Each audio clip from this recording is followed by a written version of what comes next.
Here's the scene summary for Act 3, Scene 2. Out in the forum, Brutus addresses a nervous, angry crowd. We will be satisfied. Let us be satisfied. Romans, countrymen and lovers, hear me for my cause, and be silent, that you may hear. In his speech, he tells them that Caesar was a danger to Rome. Had you rather Caesar were living and die all slaves, than that Caesar were dead to live all free men? As Caesar loved me, I weep for him. As he was fortunate, I rejoice at it. As he was valiant, I honor him. But as he was ambitious, I slew him.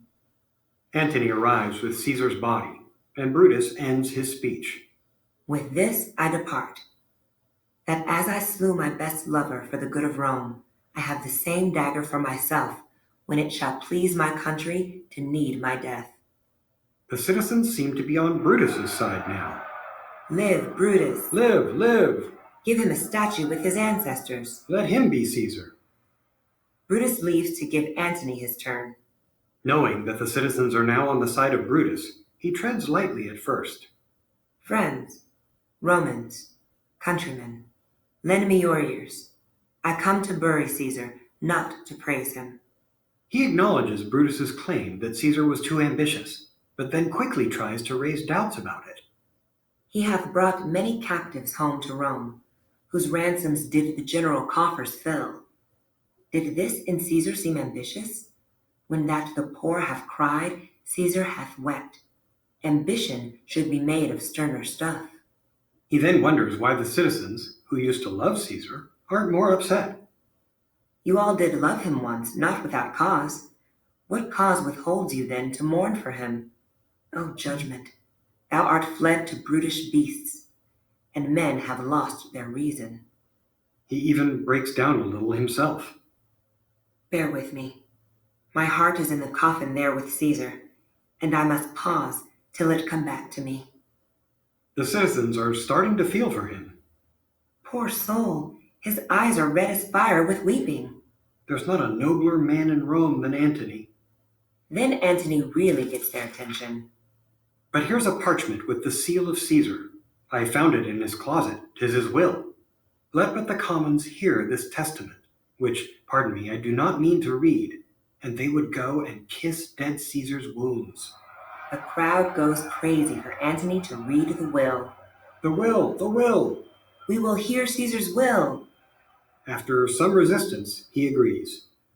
You will compel me then to read the will? Then make a ring about the corpse of Caesar, and let me show you him that made the will. He comes down from the pulpit and points out the many times Caesar was stabbed. Look, in this place ran Cassius' dagger through. See what a rent the envious Casca made? Through this the well-beloved Brutus stabbed.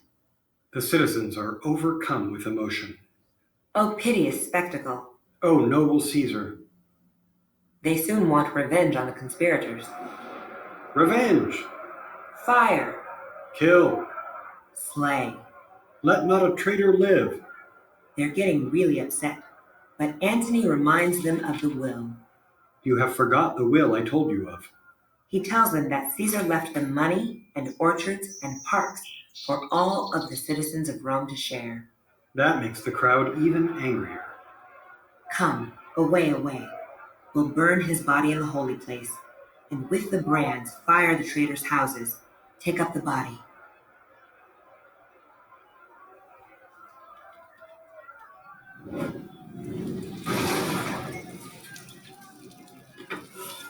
Now let it work.